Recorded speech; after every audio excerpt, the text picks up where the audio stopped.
আসসালামু আলাইকুম। IPhone 13 pro max 2023 সালে ফোনটা কেমন? এই ফোনটা হচ্ছে 2021 এর ফ্ল্যাগশিপ, অ্যাপলের ফ্ল্যাগশিপ। তো এইটা 2023 সালে কি আপনি নিতে পারবেন?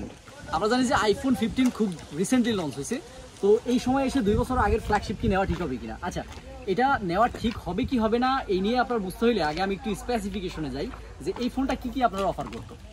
তো প্রথমে যদি কথা বলি এটার ক্যামেরা নিয়ে, মূলত আইফোন যেই কারণে মানুষ কেনে তার ভিতরে অন্যতম একটা কারণ হচ্ছে এইটার ক্যামেরা, দুর্দান্ত ক্যামেরা। তো 13-এও ব্যতিক্রম নাই, এখানে আপনি পাচ্ছেন 3টা ক্যামেরা। মেইন ক্যামেরা 12 মেগাপিক্সেল, এর সাথে আপনি পাবেন হচ্ছে একটা আলট্রা ওয়াইড ক্যামেরা, এইটাও 12, এবং আরেকটা আছে টেলিফটো লেন্স, যেটা 3x জুম করতে আপনার সাহায্য করবে, অর্থাৎ আপনি একটু বেশি জুমের সাথে ফটো এবং ভিডিওটা নিতে পারবেন। ওকে, তো ব্যাক ক্যামেরা তো গেল 3টা, এবার সামনে হচ্ছে একটা 12 মেগাপিক্সেলের সেন্সর। আমরা জানি যে 13ই সর্বশেষ মডেল যেটাতে 12 মেগাপিক্সেলের সেন্সর ব্যবহার করা হয়েছে। এরপরে 14 থেকে প্রো মডেলগুলোতে 48 মেগাপিক্সেল আসছে।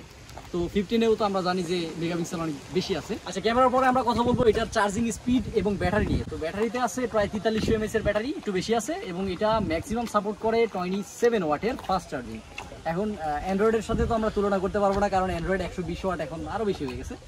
তো এটা ঠিকঠাক আছে অ্যাপেলের জন্য। অ্যাপেল চায় না যে তাদের ফোনগুলো ফাস্ট চার্জ হোক, মানে অতটা ফাস্ট যতটা অ্যান্ড্রয়েড হয়। তো এই হচ্ছে ব্যাটারি, এবং ব্যাটারি ব্যাকআপ খুব ভালো। আপনি যদি চিন্তা করেন যে অ্যাপেলের চার্জ থাকে না বা আপনার পাওয়ার ব্যাংক কিনতে হবে, তাইলে 13 নিয়ে নেন, 14 নিয়ে নেন, নিঃসন্দেহে ওইটা আপনাদের সন্তুষ্ট রাখবে। সো এরপরে আমরা কি কথা বলবো? এরপরে কথা বলতে হয় এই ফোনটার যেই র্যাম রোম ভ্যারিয়েন্ট আছে সেটা। র্যাম রোম নিয়ে যদি কথা বলি তাহলে এটাতে ব্যবহার করা হচ্ছে 6 গিগাবাইটের র্যাম এবং 128 জিবি স্টোরেজ। এছাড়াও আপনি বেশ কয়েকটা ভেরিয়েন্ট পাবেন, 256 জিবি, 512 জিবি এবং 1 টেরাবাইট। আচ্ছা, এই ফোনটা আমার হাতে যে ভেরিয়েন্টটা আছে এটা হচ্ছে 6 জিবি র্যাম এবং 1 টেরাবাইট স্টোরেজ। 1 টেরাবাইট কিন্তু ম্যাসিভ স্টোরেজ, কিন্তু আমার এই বিটকেল বন্ধু ওনাকে 1 টেরাবাইট স্টোরেজ শেষ করে ফেলে। চিন্তা করা দেখাই দিতে পারে ভিডিওর ভিতরে 1 টেরাবাইট সত্যি শেষ। আজকে সকালবেলায় আচ্ছা ঠিক আছে ইয়ে করছিলাম, এটা হচ্ছে যে প্রচুর পরিমাণে স্টোরেজও নষ্ট করে। স্টোরেজটা দেখাতে পারিস তুই খুলে?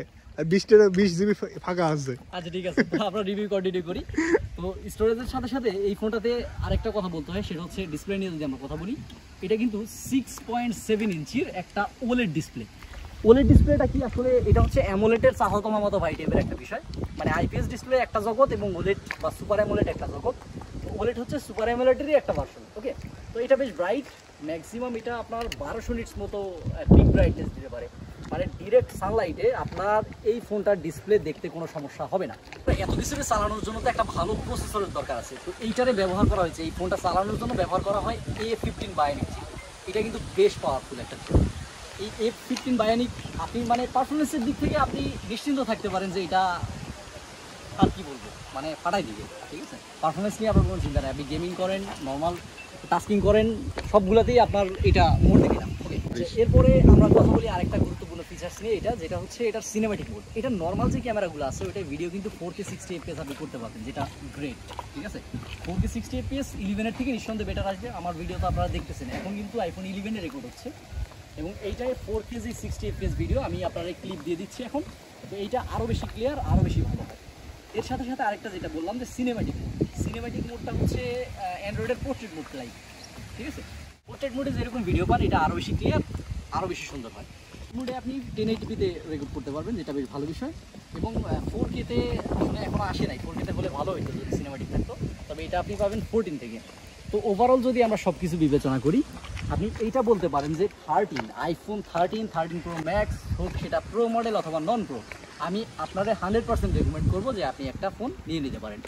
এখানে বেটার ক্যামেরা পাবেন, বেটার ডিসপ্লে, চার্জিং স্পিড ভালো, এর সাথে ব্যাটারি ব্যাকআপ ভালো, 30 মিনিটে 50% চার্জ হয়। ওভারঅল এই ফোনটার যে স্পেসিফিকেশন আছে তাতে আপনি এইটা বলতেই পারেন, বা আমি বলবো যে এইটা এখনও পর্যন্ত 2023 সালে নিঃসন্দেহে একটা সেরা ফোন বাজেটের ভিতরে। আপনি কিন্তু এখন কিনতে গেলে এটা একটু কম দামি পাবেন, মানে এখন যেহেতু 14-15 চলতেছে, তো এটা কম দামি পাবেন। তো যদি পুরো মজা নিতে পারেন, দেখেন অ্যাপেলের একটা বিষয় আমি আপনার বলে রাখি, অ্যাপেল পরিবর্তন নিয়ে আসে। যেমন এইবার আনছি কি Type-C চার্জার নিয়ে আসছে, মিনিমাম কিছু পরিবর্তন নিয়ে আসে, কিন্তু মেন যেই বিষয়টা থাকে অ্যাপেলের ভিতরে ওইটা মোটামুটি সেম থাকে। তো ইউ ক্যান ডেফিনেটলি বাই ইট। ভিডিওটা যে শ্যুট করে দিচ্ছে যার ফোন, তারা আমরা একটু দেখাই দিই। সে হচ্ছে আবু বকর সিদ্দিক, মাই ফ্রেন্ড।